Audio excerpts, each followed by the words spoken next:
Hey guys, so in previous video we have discussed about server side rendering, right? So in this video I'm going to discuss about client side rendering. What if I told you your browser is building the page, not the server? That will be totally surprised, right? That's the magic of client side rendering, and today I will break it down in this video. So first of all, let's understand what client-side rendering is and how it works behind the scenes in apps like ReactJS or Next.js.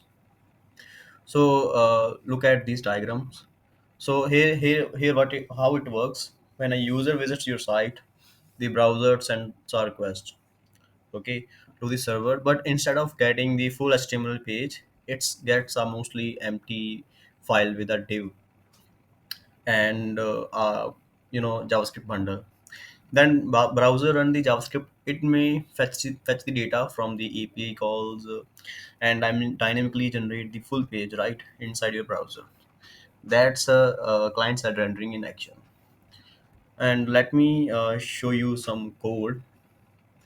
So see, this is basically a client side, you know, client component. Here I have written some code. Uh, this is just basic code. I use effect that fetch the data from the JSON Play Store API, and here I'm just writing some basic code with Tailwind CSS, and let me show you the result. So basically, this is a client component. In this component, we are just rendering the list of products. Okay, so see, these are the products you are watching right now. Okay, if I refresh the page, see, the page loads with just the layout. Okay, then it fetch the random data. Basically, it fetch the list of products. Okay, let me again reload this page. You will see loading products. Okay, so this is basically displaying the list of products dynamically. And see, client side rendering is awesome for dynamic apps, but it's not perfect. It is fast after loading, but slower initially.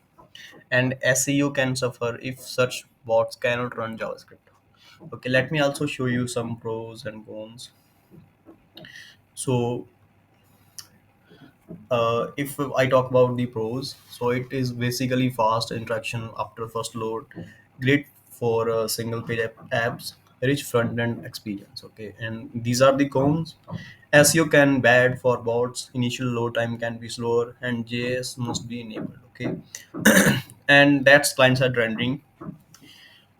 If you like this breakdown, give it a like and follow for more tech content like this. Thank you for watching. See you in next time. Bye.